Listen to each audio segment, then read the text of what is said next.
Hello student, आज मैं आपको आपके स्पर्श किताब की जो दोहे हैं, रहीम के दोहे, उनका सार बताने जा रही हूँ। तो ध्यान से सुनिए। प्रस्तुत पाठ में रहीम के 11 दोहे दिए गए हैं जो हमारे जीवन की किसी न किसी परिस्थिति से जुड़े हुए हैं। पहले दोहे में रहीम जी कहते हैं, प्रेम का बंधन किसी धागे के समान होता है जिसे कभी भी झटके से नहीं तोड़ना चाहिए, क्योंकि जब कोई धागा एक बार टूट जाता है तो फिर उसे जोड़ा नहीं जा सकता। उसी प्रकार किसी से रिश्ता जब एक बार टूट जाता है तो फिर उस रिश्ते को दोबारा पहले की तरह जोड़ा नहीं जा सकता। दूसरे दोहे में रहीम जी कहते हैं कि अपने मन की पीड़ा या दर्द को दूसरों से छुपा कर ही रखना चाहिए, क्योंकि जब आपका दर्द किसी अन्य व्यक्ति को पता चलता है तो वे लोग उसका मजाक ही उड़ाते हैं। तीसरे दोहे में रहीम जी कहते हैं, एक बार में केवल एक ही कार्य करना चाहिए।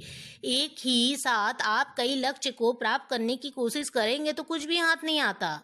यह वैसे ही है जैसे किसी पौधे में फूल और फल तभी आते हैं जब उस पौधे की जड़ में उसे तृप्त कर देना ही जितना पानी डाला जाता है।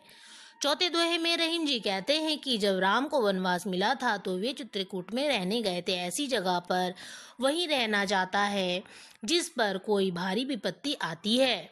पांचवें दोहे में रहीम का कहना है कि उनके दोहे में भले ही कम अक्षर या शब्द है, परंतु उसके अर्थ बड़े ही गहरे और बहुत कुछ कह देने में समर्थ है।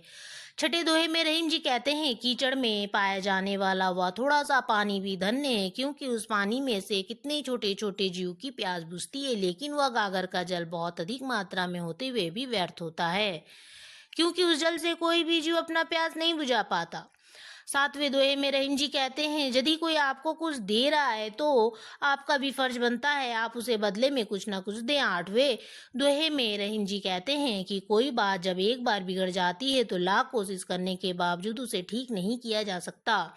यह वैसे ही है जैसे जब दूध एक बार फट जाए तो उसको मथने से मक्खन नहीं निकलता। नौवें दोहे में रहीम जी कहते हैं, बड़ी चीज के होने पर भी किसी छोटी चीज को कम नहीं समझना चाहिए, क्योंकि जहाँ छोटी चीज की जरूरत होती है वहां पर बड़ी चीज बेकार हो जाती है। जैसे जहाँ सुई की जरूरत होती है वहां तलवार का कोई काम नहीं होता। 10वें दोहे में रहीम जी कहते हैं कि आपका धन ही आपको आपकी मुसीबतों से निकाल सकता है, क्योंकि मुसीबत में कोई किसी का साथ नहीं देता। और अंतिम दोहे में रहीम ने पानी को 3 अर्थों में प्रयोग किया है। रहीम का कहना है, जिस प्रकार आटे का अस्तित्व पानी के बिना नम्र नहीं हो सकता और मोती का मूल्य उसकी आभा के बिना नहीं हो सकता, उसी प्रकार मनुष्य को भी अपने व्यवहार में हमेशा पानी यानी विनम्रता रखनी चाहिए, जिसके बिना उसका जीवन जीना व्यर्थ हो जाता है। जानकारी अच्छी लगी तो हेलो हिंदी चैनल को सब्सक्राइब करना ना भूले, और इसके प्रश्न उत्तर आपको दे दिए जाएंगे और बहुत कुछ आगे भी आपको दे दिया गया है।